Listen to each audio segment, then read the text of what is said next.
Hey everyone, thank you for coming back. I will start straight away. I just want to start with an apology. Last week was too much, too fast, too wandering, too everything. So this is a 12-week course into 5 sessions. It doesn't work. I could never do that. So I'm going to go at a slower pace, but we'll see how far we get, okay? So thanks very much for coming back. We were in Genesis last week. That's as far as we got. I just want to just touch base. Genesis 12 to 50, Genesis 1 to 11 covers an undisclosed period of time from creation right up to a man called Abraham.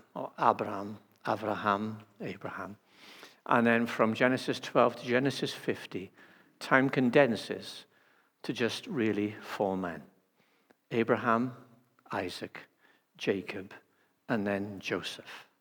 And so much time is devoted to these 3 patriarchs and obviously the son there. God had made a promise to Abraham, a promise that he's going to keep. He said 3 things. The land that you've wandered in for all these years, this will be your land one day. I will make you into a great nation, and from your seed, singular, all nations will be blessed. And so that is the promise, and that is the one of the stories we're following, is that through Abraham, Isaac, and Jacob, we know that the solution, the deliverer, the Messiah, we know from the book of Genesis, right from the garden, that the Redeemer is going to be a human being. He's going to be male. We know that because of the promise made to Abraham, he is going to be a Jew. And then as Abraham, Isaac, and Jacob, as Jacob is dying, he blesses all his sons. And when he comes to the son Judah, he says, but from you will come one, that the scepter will never depart from him.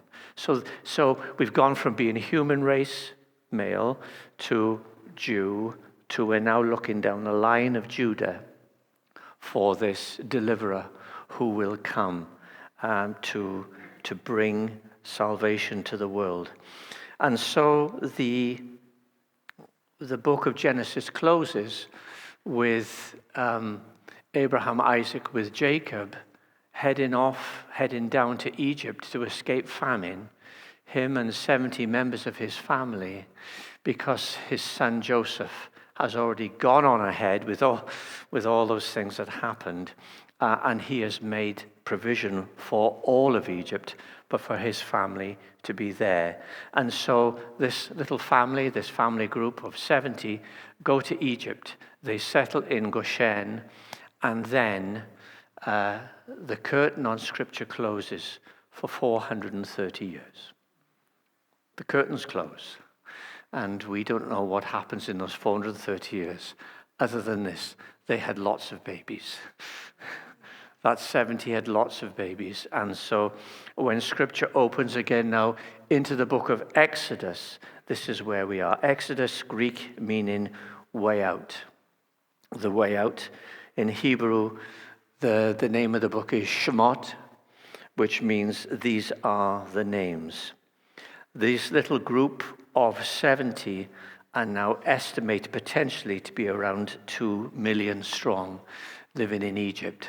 So the mathematicians say how 70 to 2 million in 430 years. Yes, ladies, if you have 4 babies, you can get to 2 million people in the 430-year period. So they were God was blessing that nation. But 430 years later, the Pharaoh dynasty of that era knows nothing of the reasons why these Habiru, the Hebrews, Habiru meaning slave or foreigner, has no reason why they came in the first place. And so you now, within the land of Egypt, you have this substantial people group who are residing in their country. And they are seen as a threat by Pharaoh and by the people living there. So much so that they are made to be the slaves, the Habiru, the Hebrew, made to be slaves, and maybe they built the Ramesses and all those things like that. But you see the first attempt at ethnic cleansing. And there we are told that a policy is made that all new Hebrew boys are to be drowned in the Nile River. Interesting concept, because if you want to curtail the population, you should be killing the women, not the men.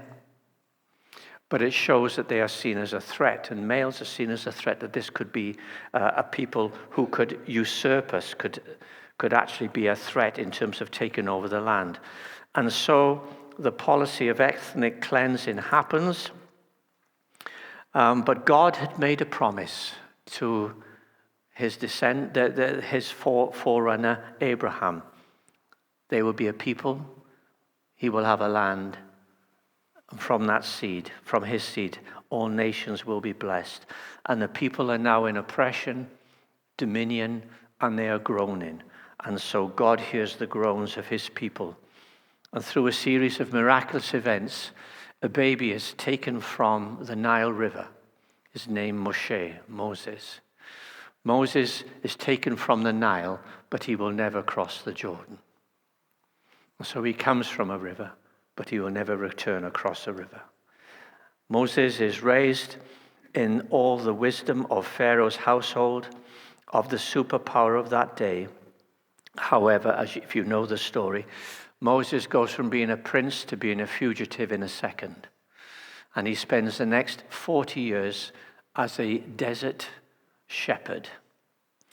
God uses this, God prepares this man for 40 years in the wilderness before he will lead the people for 40 years in the wilderness. So poor old Moshe was 80 years wandering around in the desert. But God was a somebody who became a nobody, who then became a somebody in the purposes of God. And so for 80 years, this man lived the desert nomadic life. God used him. But you know the burning bush, where God identifies himself as Yahweh, or that's the best we can pronounce it, we don't know for certain.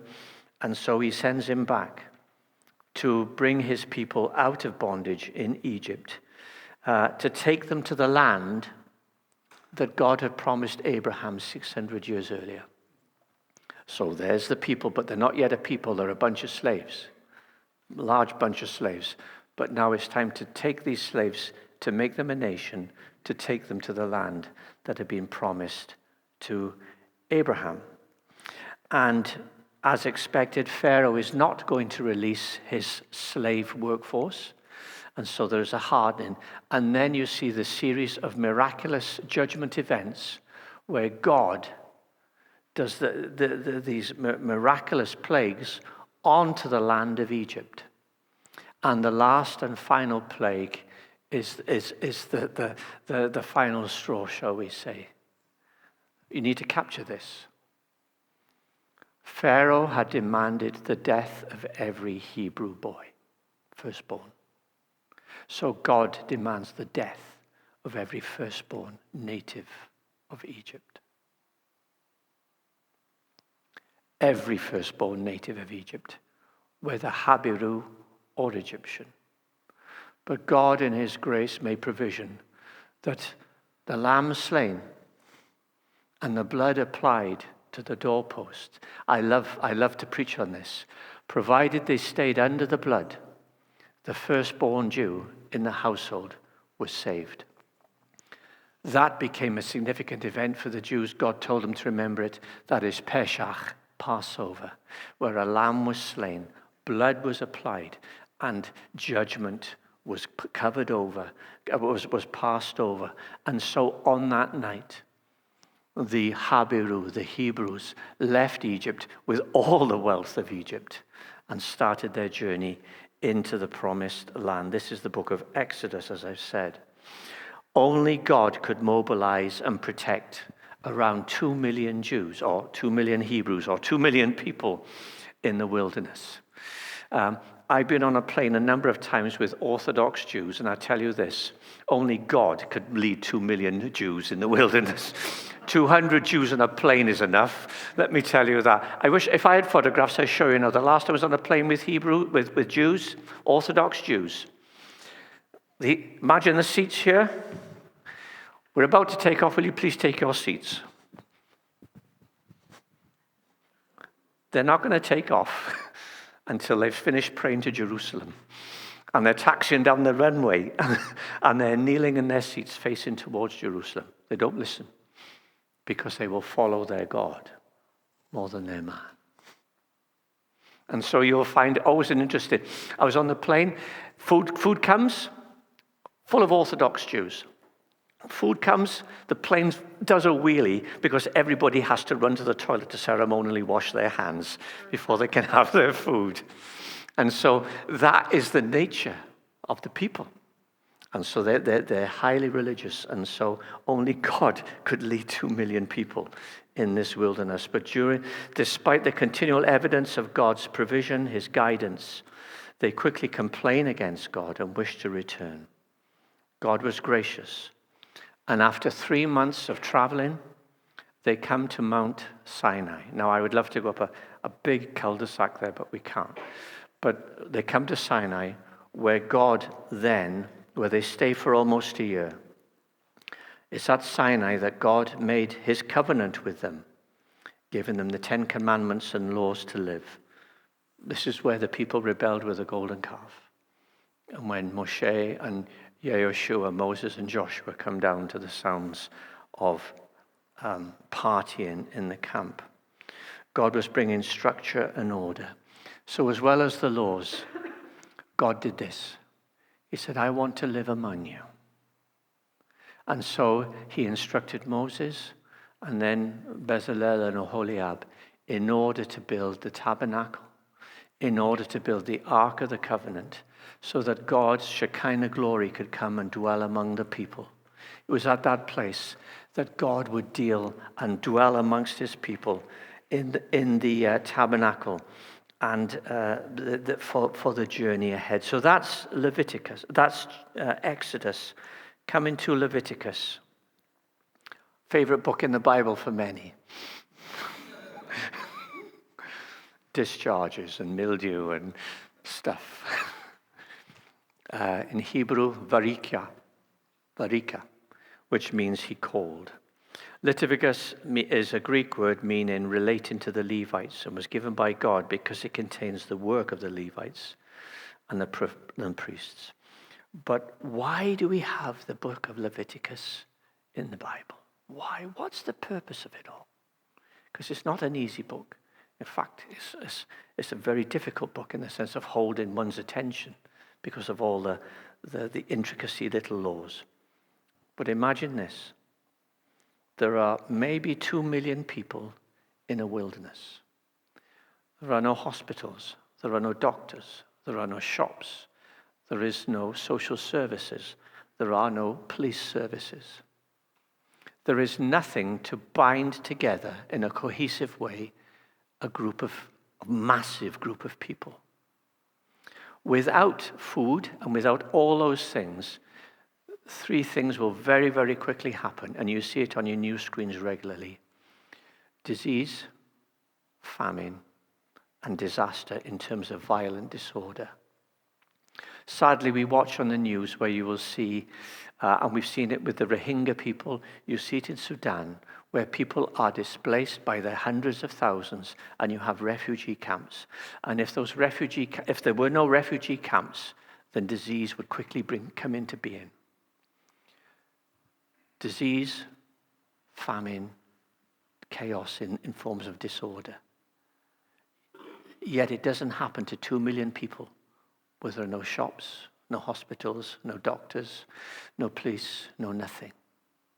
Because God brings into place these laws in order how to have hygiene, how to eat well, how to avoid disease, how to deal with a dead body, how to deal with these things. Because there is no structure. God in Leviticus is bringing structure. so that people know how to live. And these structures now form Western laws, form our health and safety executive stuff, form all these things that we have. God introduced it 3,500 years ago in a wilderness with 2 million people where there was not a single thing to do that by. And so this is why we have these what appear to be fairly strange laws in terms of the book of Leviticus. How to deal with mildew, how to deal with skin diseases, how to deal with hygiene, how to handle dead bodies. This is why God has brought it in there. God is bringing order to a society that had no social fabric to bind it together. So when you read Leviticus next time, imagine we had no laws. Imagine we had no health and safety. Imagine we had no structure to society. Our society would implode instantly.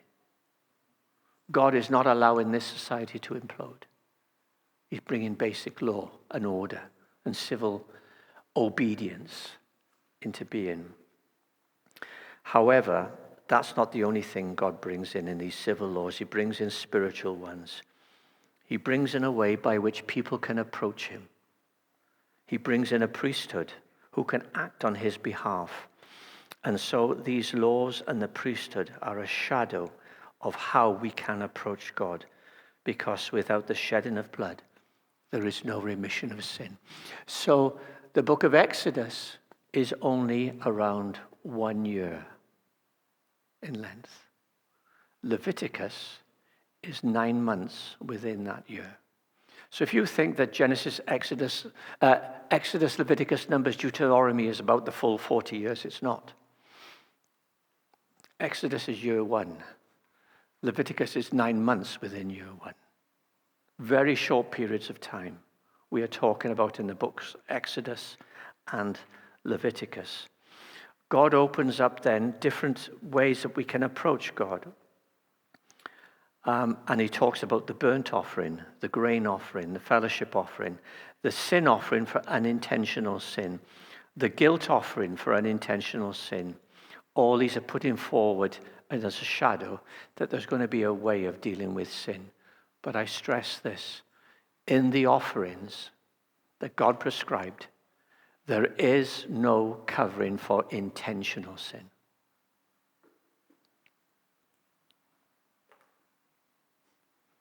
There is no covering for intentional sin. If you want proof of that, you read Psalm 51, where David sins against God with Bathsheba and the murder of Uriah the Hittite.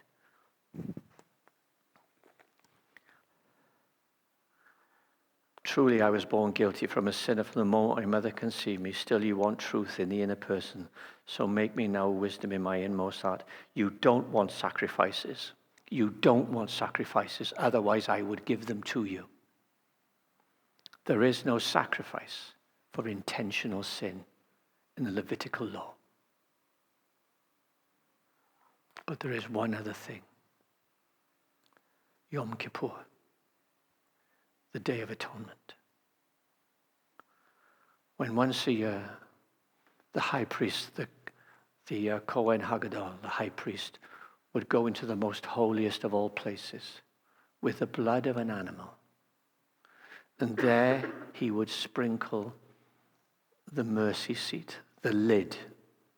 He would sprinkle the lid of the Ark of the Covenant. Blood would be sprinkled on the Ark of the Covenant. Now, why is blood spread on the Ark of the Covenant? What's inside the Ark of the Covenant?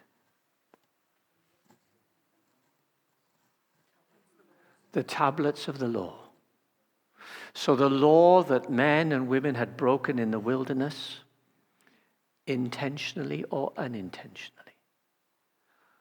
God's glory dwelt above the Ark of the Covenant, the Shekinah glory of God. The priest, though there is incense, so he cannot fully see the glory of God, otherwise he would die. But he would take the blood of the innocent victim, the animal.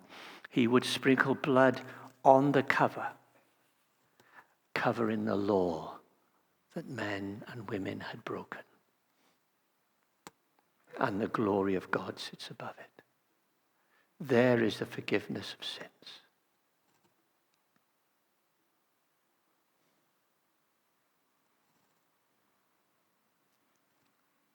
Without the shedding of blood, there is no remission.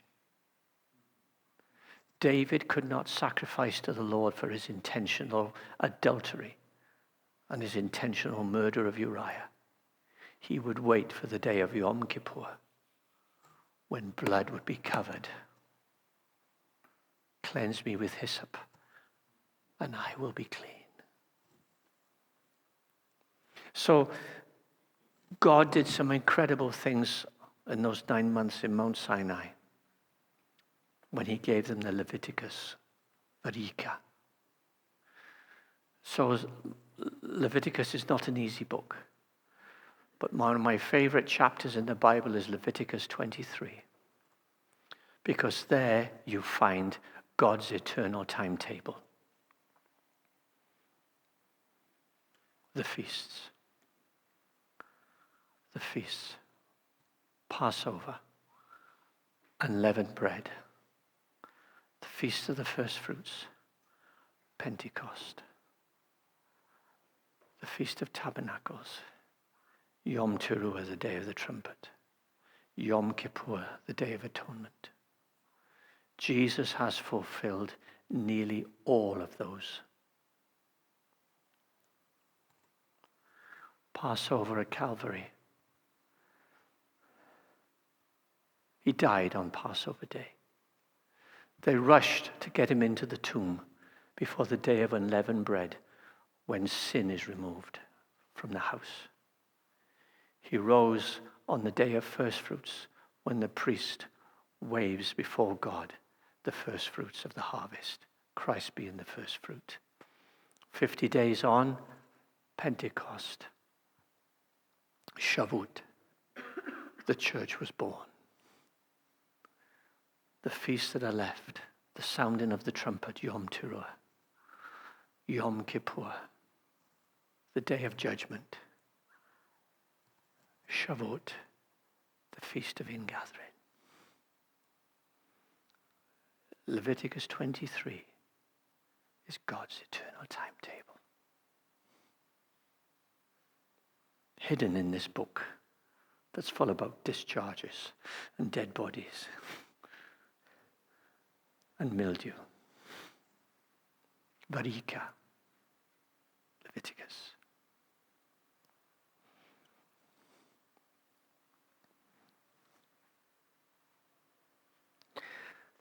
I better move on. Numbers.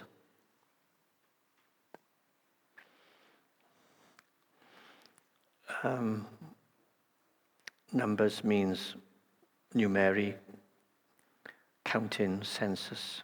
The Hebrew word is Bar-midbar, which means wilderness. That's the name of the Hebrew book we call Numbers. As Numbers begins, the Hebrews are still camped at Mount Sinai. They had received God's law.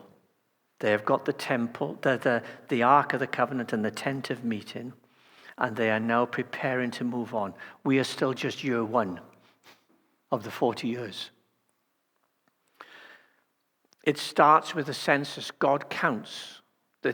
God tells Moses to count the people, men of fighting age. At the start, they're about to move on, to go towards and into the promised land. The tribes allocated positions around the new Ark of the Covenant, around the tent of meeting. The tribe of Judah is on the east, at the entrance, because they're waiting for the one. And they're about to set out. They now know how many fighting men they have, and now they're moving towards the promised land in earnest. God was making the people both spiritually and physically ready. Remember the promises to Abraham. They are now a people. They are going to their land. However, in the title, the Hebrew title of this book, Numbers Bar-midbar, meaning wilderness.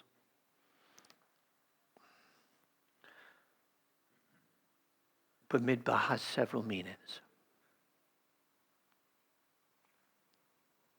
When you think of wilderness, what do you think of? Dry, barren, desert, no water. Yeah, that's pretty wilderness. But Midbar also has another meaning. Where speech comes down. What did Jesus do in the wilderness? God came down many times in this wilderness to speak. Speech coming down. Anyway. Hebrews set off, but almost immediately they start grumbling. Firstly, they complained about the food. God sent manna and quail. Then they complained about the authority of Moses, which even got Aaron and Miriam involved. And that was not good. God punished some of the people, but spared the whole nation on account of the prayer of Moses, the very one they were complaining against. Good guy. The nation arrived at a place called Kadesh.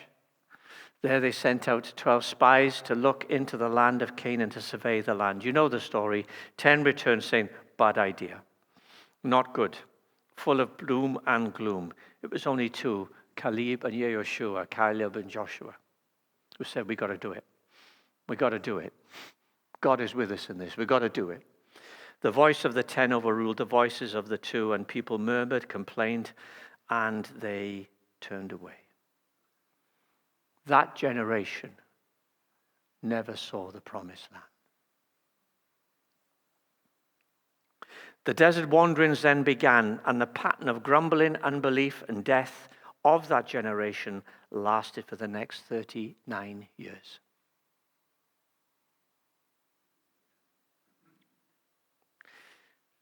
And that's the story. They're wandering, and God is basically leading them. But this generation, because of unbelief, will not inherit the land that God had made the promise to Abraham to. But amidst all this, there is another fragment in the story. A man is recruited, a spiritual man, but not a godly man. His name Balaam. He is recruited in order to curse the Hebrews as they pass through his land. Balak is the king, or the king of Moab. He's commissioned by the king of Moab to curse the wandering Hebrews. But God speaks directly to Balaam, and he says this, do not curse what I have blessed. Do not curse what I have blessed. And the king takes him to various vantage points and says, now curse them from here. And Balaam says, I cannot curse whom God has blessed. They're a miserable wandering bunch, but I cannot curse whom God has blessed. But Balaam in his spiritualness, though not godly spirituality, says this, listen, I see him, but not now. I behold him, but not near. A star will come out of Jacob's scepter. I will rise out of Israel. Now, where do we go back to when he says, where's Balaam? Where's that going?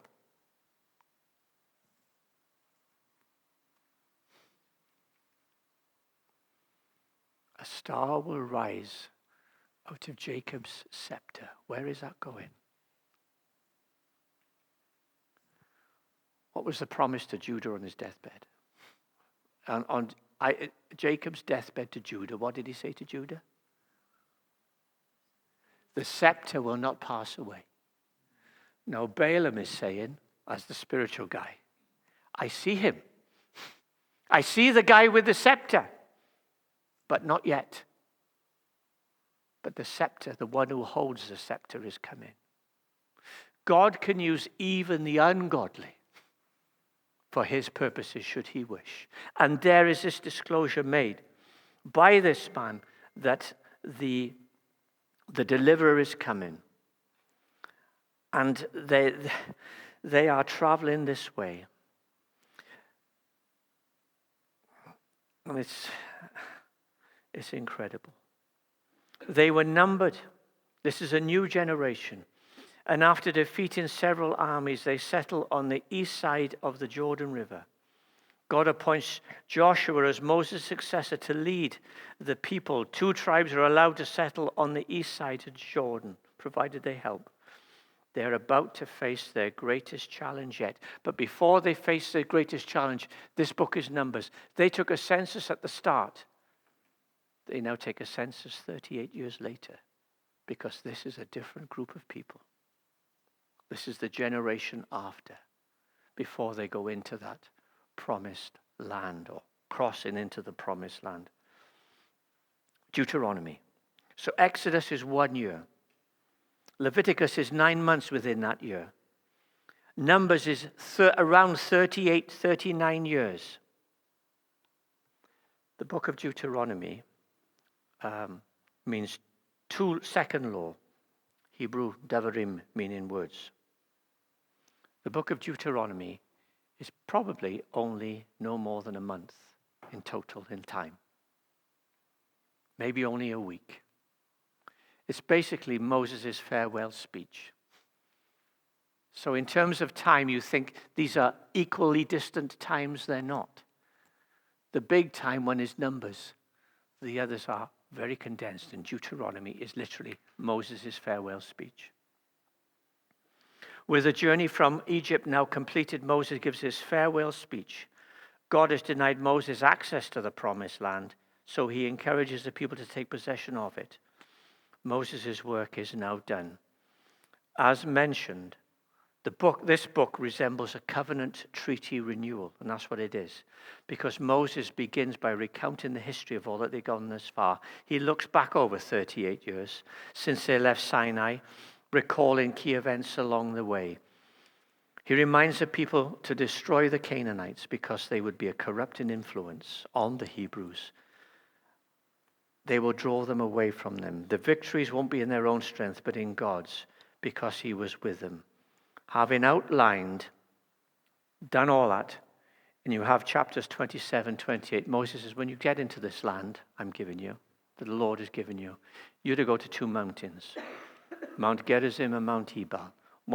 Half of you stand on one mountain, half of you stand on the other mountain. Half of you on the one mountain will pronounce the blessings that God will give you in this land. And then the other half, you will stand on the other mountain, where you will pronounce the curses if we don't follow the Lord. I was there earlier this year. And in between you have the Levites, these 2 mountains. I close my eyes, I imagine 1 million people on each mountain shouting to each other the blessings of God, shouting to each other the curses of God. Moses, when you go to that particular place and you do it. And I'll come to that later. And so they're about to cross. This is a new generation. They had no knowledge of the Red Sea, but they're about to cross a flooded river. But this is the prophet Moses. Moses then opens up something which was not even on their minds. Deuteronomy 17. He starts to talk about when you have kings. Where did that one come from? We go, Moses. God, you're our Lord. But Moses is already saying the day will come when you'll want a king. And when you have a king, he'll do this, this, and this, and this, and this. I'm just giving you ample notice now, children of Israel, because you will. The day will come when you will ask for a king. And then Deuteronomy 18 says these special words. Moses prophesied that God would raise up a prophet just like him from among the Israelites, and that he would put his words in his mouth. So Israel, these people, the nation was aware that a day is coming when a great prophet would rise in the land from among the Israelites. Deuteronomy 18. They took that to heart. They were looking. Those Hebrews that became Jews, known as Jews, I'll come to that later, were waiting for a prophet. Now when Jesus came and he was preaching and doing great miracles, you will read several times in the Gospels that they start whispering, "Is this the prophet? Is this the prophet?" Because this is a Moses kind of guy. They have been waiting. They had been waiting for 1,400 years. Is this the prophet? They'd had Isaiah, they'd had Jeremiah, they'd had all these prophets before Jesus. They'd had Ezekiel, but they were still waiting for the prophet. And only Jesus seemed to fulfill that job description for them. Is this the prophet? Are you the prophet we're waiting for?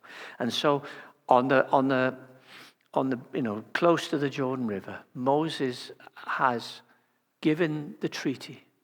They renew the treaty. Moses says, "There's one coming after me that you need to look out for." They ratified the covenant again. With this work done, Moses hands over his leadership to Joshua to take the people into the promised land. Moses climbs Mount Nebo, surveys the promised land, and dies. God buried him. The people, the Habiru, the Hebrews, are now leaving the wilderness of Deuteronomy to enter the promised land. But the promised land lies across a river that's in flood with a new leader, Joshua. So we come to Joshua. 40 years now they've been wandering, journeying through a desert on a circular route, not because they've been fully obedient to God, because of their disobedience. In judgment, God said that generation is not going to enter the land. That's where they wandered till the whole generation died, except for two, Joshua and Caleb. God shows he's in no hurry. With Moses now dead, God calls Joshua to obedience and courage to lead the people. Joshua prepares to cross over. He sends 2 spies to assess the challenge. And there you have the story of Rahab.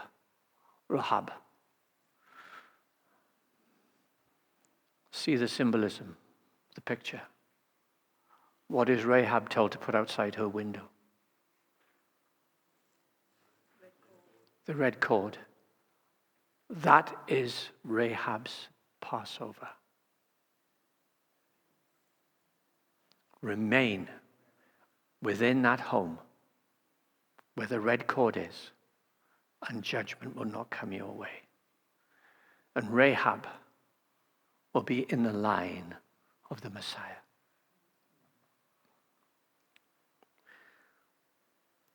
And so Moses calls it, they send the 2 sides. And so the book of Joshua, we're now in Joshua, now covers the next 30 years of Israel's history, including around 7 years of the conquest to take the land. It's not going to be easy. The Jordan River was in flood. I've been there when the Jordan is in flood. It's 20 foot deep. You're not going to cross a river with 2 million people, kids, animals, and all that type of stuff. So God performs a miracle.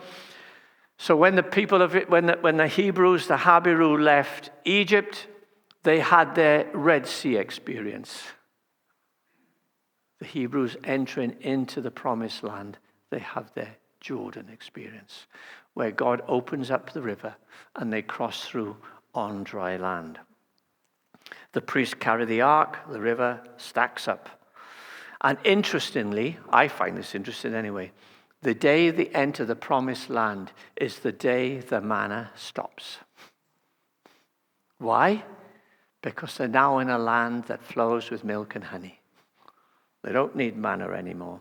This is a new generation. Many have no limited memory of crossing over the dry land unless they were children at the time. So this is their Red Sea experience. Before engaging with any aggressors, God directed the males to be circumcised, a practice at a lapse of 40 years, and to celebrate Pesach, Passover. So you see the same thing. I'm repeating this because you see the process that God is going through. As they left Egypt, circumcision,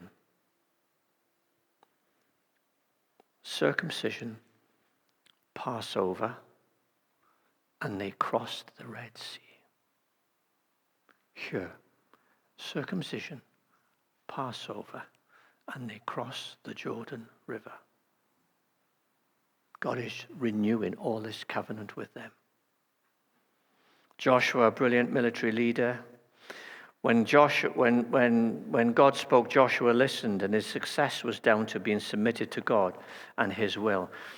Joshua is in two parts. The first part covers the taking of the land, and once the land is taken, the second part is the distribution of the land. You know the story of Jericho, but I just want to pick up two thoughts. Number one, there are two ways of doing things: God's way or your way. Jericho was God's way. Ai was our way.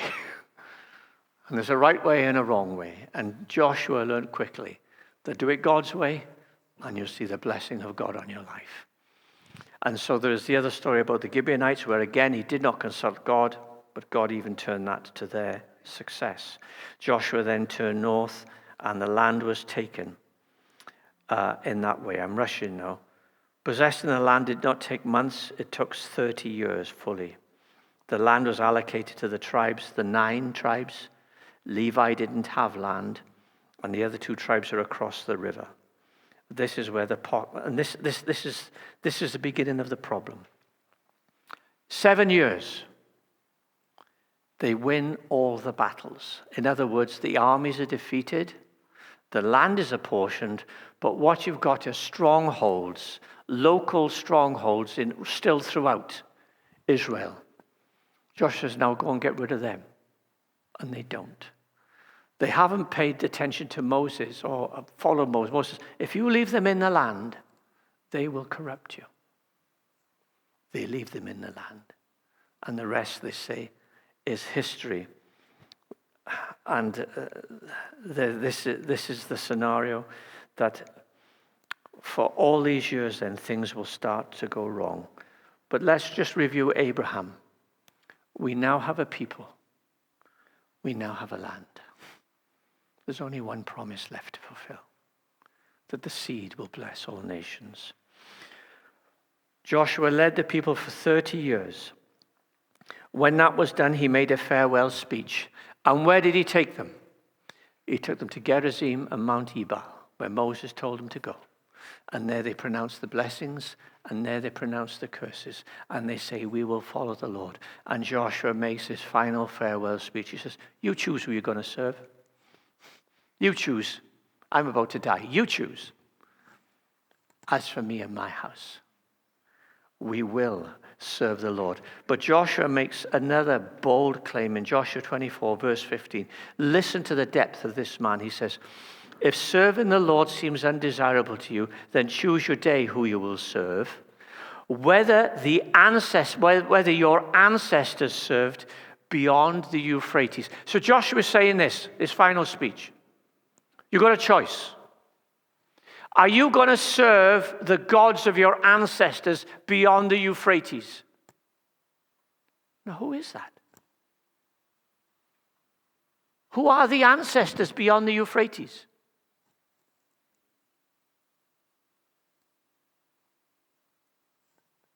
It's Abraham. Abraham is from Mesopotamia, the Ur of the Chaldeans. So Abraham, Nahor, Abraham, before God called him, served other gods. So what he is saying is, though the father of our nation once served other gods, you either serve the other gods of our ancestors, or you serve the God of the people still in this country. That's your choice, or you serve the Lord. Choose. The gods of our ancestors, the gods of the people we will take over, or the Lord. And they all say, we're going to serve the Lord. God had kept his promise to Abraham, people and land with the blessing of God. And at the age of 110, Joshua dies. And the nation followed God all through the life of Joshua and of his elders. I have a question for Joshua when I meet him. Why didn't you appoint a successor? Because it all goes pitong when you die. Book of Judges. The nation are ready to serve God, to experience all the blessings of the people that God will, has promised, the blessings and the curses. And after settling, however, in Canaan, the next generation forget their spiritual promises that they had made. When Joshua dies, sees there is a leadership vacuum. And the book of Judges ends on, everyone did what was right in his own eyes. That's a bad indictment on people. And in Judges, we move to a period of the dark ages when it comes to Israel. It's about sinfulness and corruption. And the first step where it all went horribly wrong is where Moses had said, you mustn't do this. And Joshua repeated, you mustn't do this. You must not go after the gods of the people who are left in the land. That's exactly what they did, the next generation. There's the problem. There's the trouble. Instead of enjoying the blessings of God, they become vulnerable to the pagan influences. Why did they become vulnerable to pagan influences? They will have this excuse, and this is a poor excuse, but it's an excuse. Because for the 40 years, they had been wandering and God had fed them. Once settled into the land of Canaan, they become an agricultural society. They plant crops, they raise herds, they do all the things, farmy things.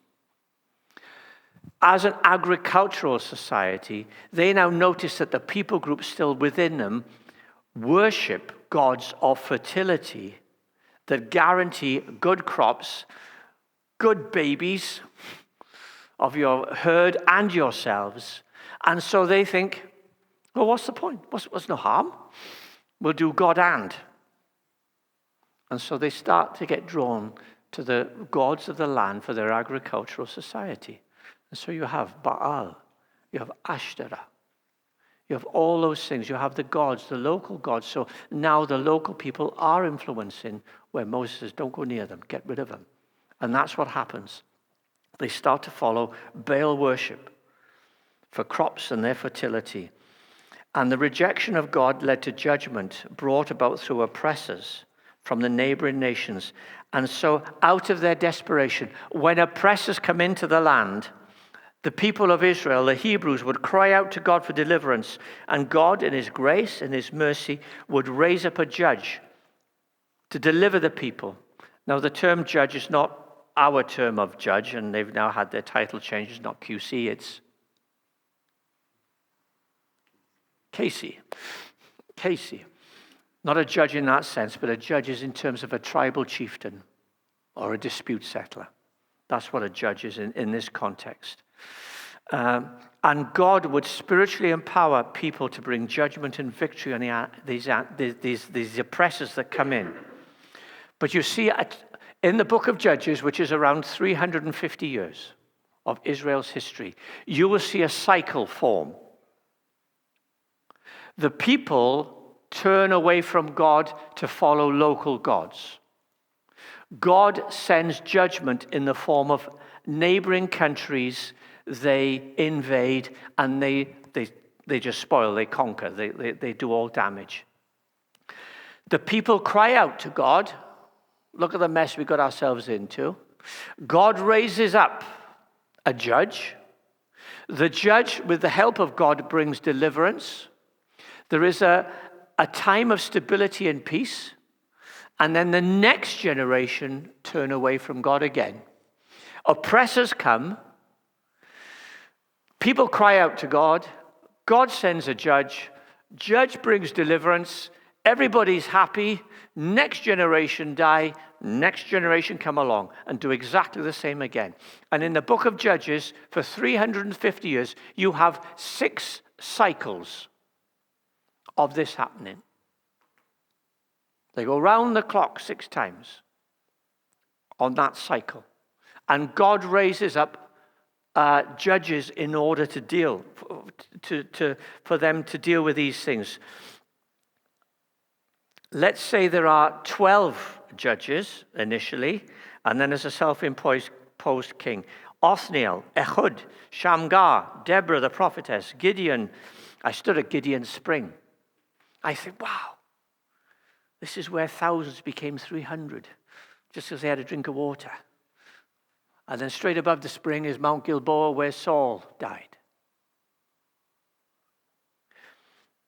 Tola, Jair, Jephthah, who did the most stupidest thing ever. He says, if you give me victory, whatever comes out my door, I'll sacrifice it to you. Who comes out the door? His daughter. I don't know where his brain was at that moment. Ibzan, Elon, Abdon, and then two more. There's a king in there somewhere, Abimelech. He was just a murderer. He killed 70 of his family so he could become king. We soon got rid of him. So I don't think he's a judge. He was a madman. God didn't raise him up. Two more. Eli. Samuel. He is the last of the judges. Last of the judges. I'll come on to them later. And Samson, as you're aware of. I've done Samson, Eli, Samuel. The Spirit of God would come upon these men. The Holy Spirit had not yet been given, so he would come upon these people, men and women, Deborah, and they would have superhuman, spiritual strength or spiritual discernment in order to serve the Lord and bring deliverance. But it ends on a depraved note, the book of Judges, with gang rape, murder, the victim being dismembered and her body parts sent throughout Israel. The atrocity sparks civil war, and virtually the tribe of Benjamin is wiped out. So it was a bad time in Israel's history, a very bad time, because it says everyone did what was right in their own eyes. They forsook the Lord. Yet God was gracious. In those six cycles of 350 years duration, God would always bring deliverance. If I was right in the Bible, I would have airbrushed Judges out, because it's not good reading. But the Bible is not about humanity. It's about the goodness of God and the mercy of God and the grace of God. He had made a promise to Abraham, so God is going to keep that promise despite what these people do. And if anyone is any better than the people in the book of Judges, please stand up now. Because we've all sinned and we've all fallen short of the glory of God. God is good. Ruth. The best bit about the book of Judges is the book of Ruth.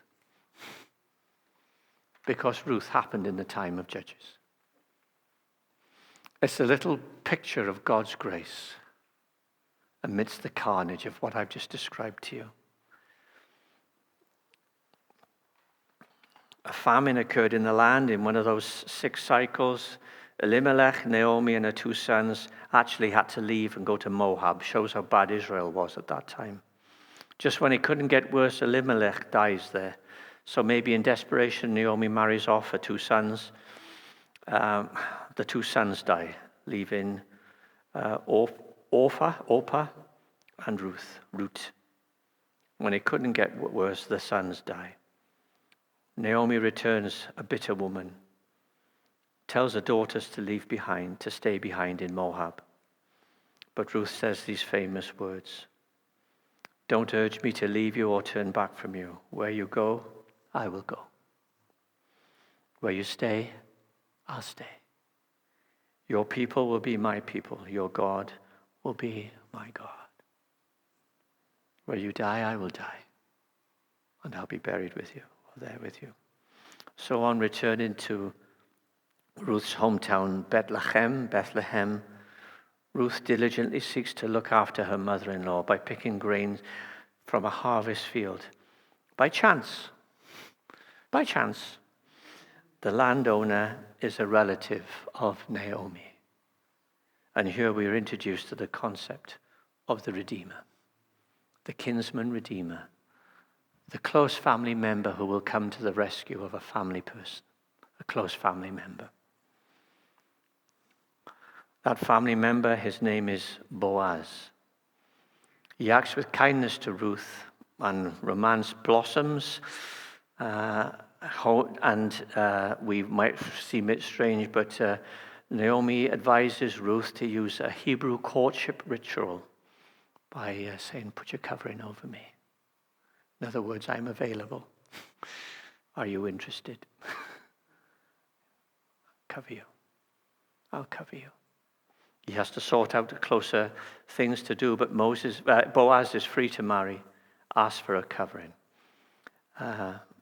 And Boaz marries Ruth. Boaz, Obed, Jesse, David. The kinsman redeemer. Boaz is the line of Judah. Here we go.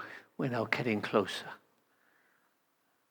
Jacob's scepter will not depart from the line of Judah.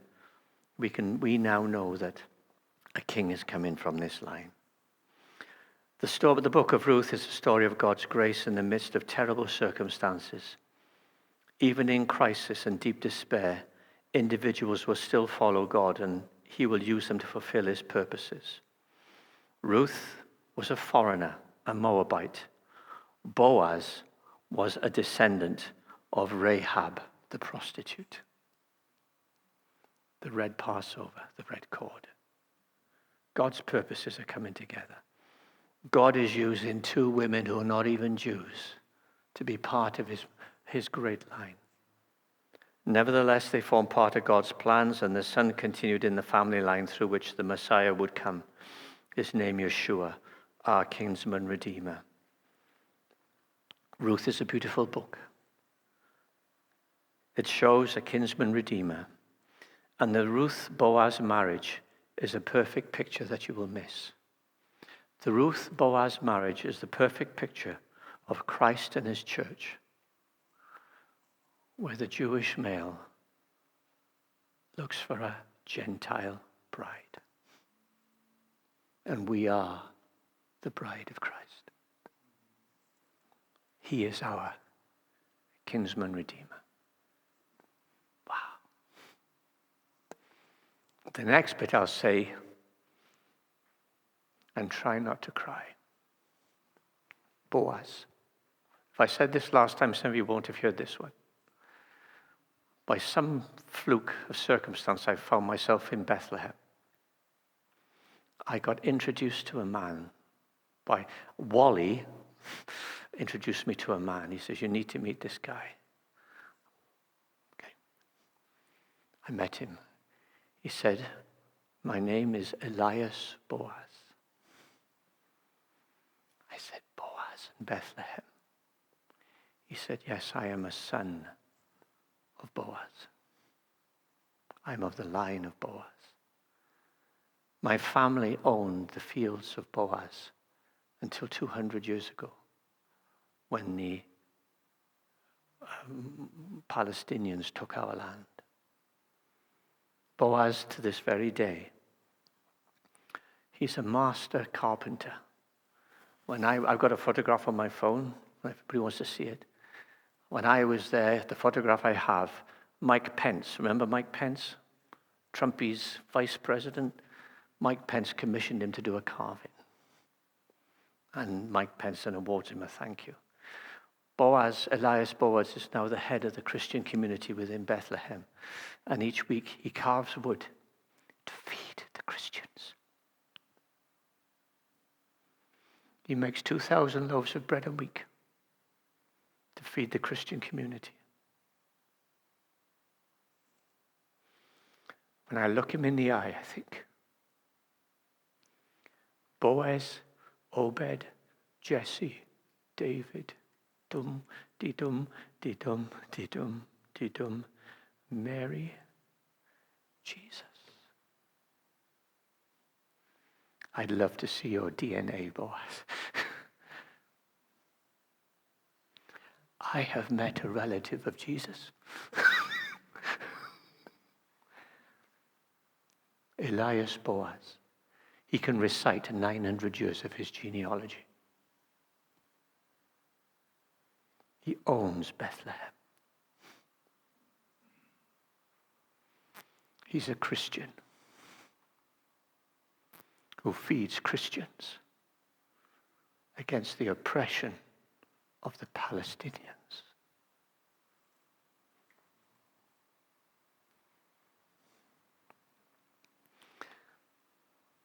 Kinsman redeemer to those people. And we have a kinsman redeemer, his descendants. Yeshua HaMashiach, Jesus. Ruth. Job. Can I do Job? If you notice Job, there's an asterisk because we don't know when Job was written. We don't know what time period Job appears. It's dateless. We know it's an ancient book. Why we struggle to locate Job, there is no reference to any biblical character. He makes no reference to Abraham, Isaac, or Jacob. He makes no reference to Isaiah or Jeremiah or David or anyone. He makes no reference. He makes no reference to the sacrificial system of the covenant. So it's likely he existed before then. So Job could be the oldest book in the Bible. Could be, or not. It's the most wonderful work of written prose you will find. Non-Christians put the book of Job on the same level as Shakespeare and Wordsworth. The nature of the Hebrew and the structure of the Hebrew is perfect, wonderfully written, beautiful book. And you know the story of Job. Satan approaches God, the accuser, and says, he's only a good guy because you bless him. God says, no, he's not. And then there's that situation where God says, Satan does all the most atrocity things to him. Yet Job is the first character in the Bible who speaks of the resurrection. He is the first man who openly declares, I know that my Redeemer liveth, and on the earth he shall stand. And though in this flesh it will be consumed, this body will be consumed, yet in my flesh I will see God. So this man had a unique relationship with God. Though we can't place him in terms of time, in terms of genre of time even, it is a beautiful, beautiful sign of that what God can do. But I just want to end on this question. Job says, why are all these things happening? Oh, that I could just, speak. The age-old question, why do bad things happen to good people? Why do good people suffer? God does not categorically answer that. And interestingly, neither does Jesus. So suffering does remain a mystery. But the experience of Job teaches us all that suffering of sin is not necessarily the automatic. Suffering is not the automatic result of sin. Sometimes it's a mystery that only God can fathom in his eternal purposes. But Job is a beautifully written book. I know that my Redeemer lives. It's incredible. And like many people today, even the experience of Christians, Job entered into deep depression, wished he'd never been born, felt rejected by God and friends. But Job learns that God's ways are wiser, higher, and more powerful than ours, that we can ever comprehend. But one day, everything will be made clear to us. The mysteries of life. I don't have the answers, but God does. And so I'm thankful to the book of Job. I'm now so far over, forgive me. Next time, what happens when the last of the judges, Samuel, rises up? Next week, hopefully, I'll bring you pottery from Shiloh, where the tent of the covenant was for many years, in which Samuel looked after until the Israelites came, the Philistines came and destroyed it all. But until then, thank you for listening. Father, I'm glad we have a kinsman redeemer. I'm glad that we can plot your trajectory through the scriptures. We know, Lord, that you're going to be a human being. We know that you're going to be a man. We know that you're going to be a Jew. We know you're from the line of Judah. We can even now predict through which clan you will come. We know that you're going to be our kinsman redeemer. This progressive revelation, as we read through your book, you culminated on that day that you were born in Bethlehem, the home of Elias Boaz today. I pray, Lord, that we will grow in your word and in love with you through the word that you've provided for us. It's your revelation of yourself to us. It's not our revelation of you by us. It's what you have given to us. And we say thank you for your word. We cherish it. And I just pray that if anyone tonight has been touched, questioned, or blessed, I just pray you will just continue to work in all our hearts, that you will be glorified, and we will all be built up in the most wonderful faith. We give you praise in Jesus' name. Amen. Thanks for listening. Sorry I've gone over time. God bless you.